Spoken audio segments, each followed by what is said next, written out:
Hello and welcome to my channel. दोस्तों, इस video में हम एक बुक को रिव्यू करेंगे 3000 stitches by Sudha Murty. You all know about Sudha Murty, जो इन्फोसिस की को फाउंडर रही हैं अपने पति के साथ। तो उनकी काफ़ी पॉपुलर बुक है 3000 स्टिचेस।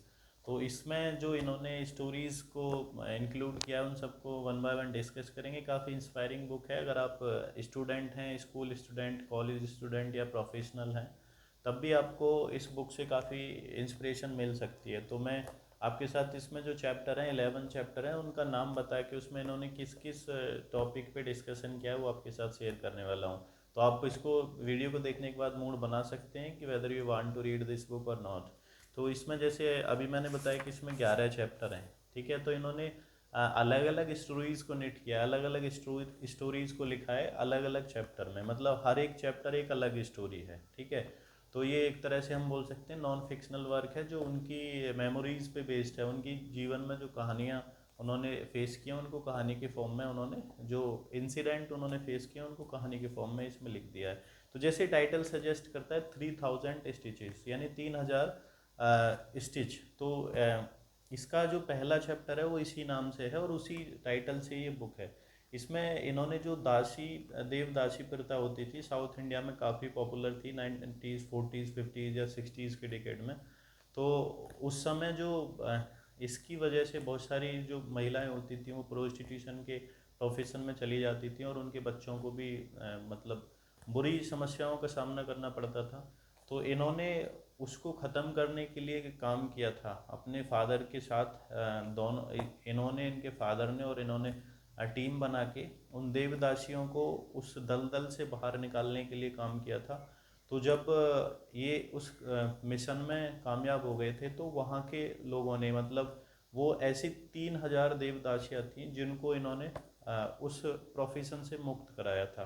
तो उन्होंने इनको जब इनका ऑर्गेनाइजेशन बन जाता है, ये काफ़ी पॉपुलर हो गई थी, तो इनको अपने एक एनुअल फंक्शन में बुलाया था और इनको एक चादर भेंट की थी। और उस चादर पे सभी 3000 जो देवदासियाँ हुआ करती थी उन्होंने कुछ ना कुछ सिलाई करके कुछ ना कुछ उस पर बुना था।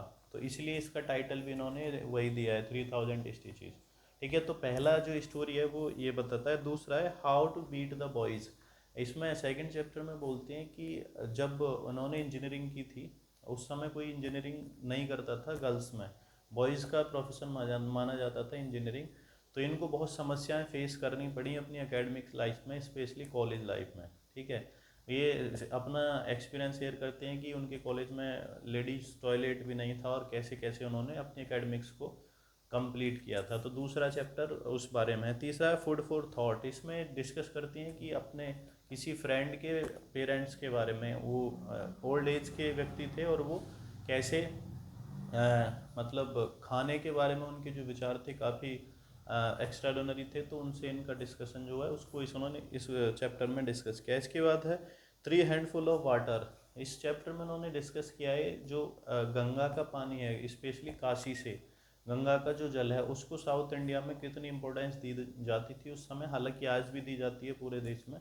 तो उसकी कुछ कहानियां हैं जो इन्होंने शेयर की हैं कि कैसे उनके एरिया में कोई व्यक्ति अगर काशी आता था और वहाँ से जल लेके जाता था तो कैसे वहाँ ट्रीट किया जाता था। इसके बाद नेक्स्ट चैप्टर है कैटल क्लास। इसमें एक ये स्टोरी शेयर करती हैं कि जब ये ट्रैवल कर रही हैं, करती थी मतलब एज ए को फाउंडर ऑफ इन्फोसिस, तो कई बार इनको इस तरह के लोग मिल जाते थे जो रिच क्लास मेंटेलिटी, मतलब रिच क्लास में भी ऑकवर्ड मेंटेलिटी बोले या फिर ईगोइस्टिक टाइप के लोग होते थे। तो वो एक एक्सपीरियंस शेयर करती हैं कि एक एयरपोर्ट पे खड़ी थी तो साड़ी पहन के थी, तो लोगों ने कुछ वीमेन ने उनको कैटल क्लास बोल दिया, ये समझ के कि ये तो इकोनॉमी क्लास में ट्रैवल करने वाली औरत होगी कोई, ये बिजनेस क्लास में ट्रैवल नहीं कर सकती। तो वो बड़ा अच्छा स्टोरी है कि मैं इन्होंने शेयर किया है। ए लाइफ अनरिटन। नेक्स्ट चैप्टर है लाइफ अनरिटन। इसमें ये जो अरब कंट्रीज़ है वहाँ हमारे जो लोग चले जाते हैं काम करने, तो कुछ महिलाएं वहाँ फंस जाती हैं। उनका ये स्टोरी शेयर करती हैं कि कैसे यहाँ से महिलाएं भारत से चली जाती हैं उधर होममेड काम करने के तौर पे अरब कंट्रीज़ में, और फिर वहाँ फंस के रह जाती हैं, उनकी लाइफ बहुत ज़्यादा बेकार हो जाती है। तो एक स्टोरी इन्होंने शेयर किया इस चैप्टर में। इसके बाद है no place like home. No place like home, actually ये स्टोरी इन्होंने शेयर की है। और इसके बाद ए पावरफुल एम्बेसडर एक चैप्टर है। इसमें ये पावरफुल एम्बेसडर हमारे जो हॉलीवुड है और हमारा जो म्यूजिक सिस्टम है उसको बताती हैं, क्योंकि ये दुनिया भर में जब मतलब कंपनी के कामों से घूमती थी तो पूरी दुनिया के सभी देशों में ये काफ़ी एक्सपीरियंस करते हैं कि हमारी बॉलीवुड सॉन्ग और हमारे फिल्म स्टार हर जगह कहीं ना कोई इनको जानता है। तो वो एक बिग एम्बेसडर या बोल सकते हैं कि बड़ा एम्बेसडर के तौर पे काम करते हैं, पावरफुल एम्बेसडर। इसके बाद नेक्स्ट चैप्टर है रासलीला एंड स्विमिंग पूल। इसमें ये अपने बचपन की कुछ यादों को ताज़ा करती हैं कि कैसे हम बचपन में गांव में जब रहते थे तो लोग रासलीला या रामलीला करने आते थे और हम उसको इसमें सुनते थे और देखने जाते थे। लेकिन आज की जनरेशन जब ये उन्हीं कहानियों को अपने ग्रैंड डॉटर और ग्रैंड सन को सुनाती हैं तो वो कैसे रिएक्ट करते हैं, वो कैसे हाइब्रिड वर्जन लेके आ जाते हैं शॉर्ट स्टोरीज़ का, माइथोलॉजिकल स्टोरीज़ का, वो इन्होंने इसमें डिस्कस किया है।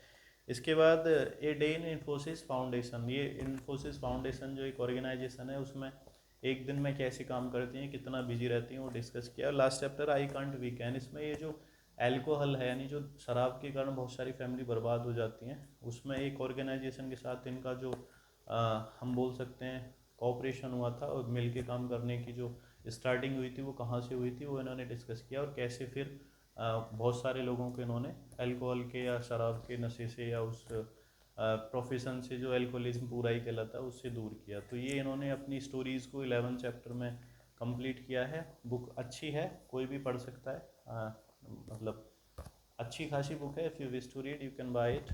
3000 स्टिचेस। एंड अगर आपका कोई कमेंट है, आपने बुक ये पढ़ी है तो आप कमेंट कर दीजिए ताकि दूसरे लोग भी इसके बारे में